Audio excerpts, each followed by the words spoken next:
ओंकार स्वरूप ओम के रूप में तथा अर्धमात्रा के रूप में विराजमान प्रभु को हमारे नमस्कार हों। वे समस्त योगों को पूर्ण करने वाले तथा महान उपकार करने वाले गुरुदेव हैं, जो अनेक रूप धारण करने वाले हैं, सब योगों के साक्षी तथा त्रिदेवों के रूप हैं तथा सब प्रकार के मंगलों को देने वाले हैं।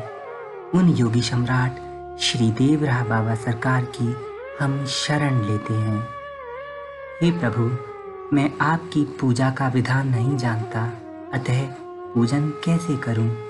और मेरे पास संयम के अभाव में योग साधना की भी शक्ति नहीं है और मेरी बुद्धि तत्व चिंतन की सामर्थ्य से भी शून्य है।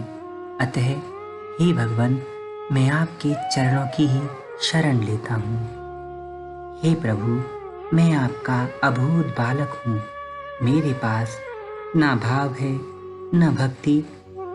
आपको प्रसन्न करने योग्य मेरे पास कोई साधन भी नहीं है। अतः सब प्रकार से साधन रहित मेरा क्या होगा?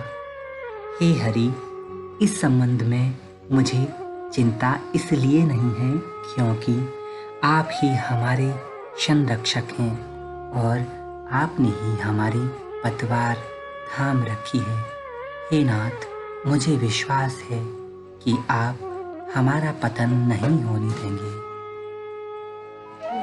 हे प्रभु, मेरे सामने यह अगाध जल से पूर्ण नदी है। मेरी नौका भी पुरानी हो गई है और अपने पर भी मुझे भरोसा नहीं है। अतः यद्यपि मेरे डूबने में कोई संदेह नहीं है, फिर भी केवल यही भरोसा है कि आपने इस नैया की पतवार संभाल रखी है। प्रभु, मेरे जैसा कोई निर्बल व्यक्ति नहीं है और आप जैसा बलवान भी कोई नहीं है। अतः मेरे समान कोई पातकी नहीं है और आप जैसा कोई पातकों से छुड़ाने वाला भी नहीं है। प्रभु, यह विधाता द्वारा विचित्र संयोग ही रचा गया है। हे भगवान, आप इसे कभी न छोड़ें, यह अत्यंत दुर्लभ ही है। भगवान, एक बार भी शरण में आए हुए जीव की रक्षा करने की आपकी प्रतिज्ञा प्रसिद्ध है और मैंने भी इसे सुना है।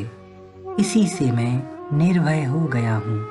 अतः भगवान, इस समय आप मेरे दोष को नहीं देख सकते क्योंकि नवीन मार्ग अपनाने में बड़ी कठिनाई होगी और शोभा भी नहीं है। भगवान, आपकी कृपामयी मेघ मंडली सबको पुष्टि देने वाले कपड़ा अमृत की वृष्टि सर्वत्र करती है। यदि मैं भाग्य विहीन इससे वंचित हो जाता हूँ तो यह मेरा ही अनंत जन्मांतरचित दोष है।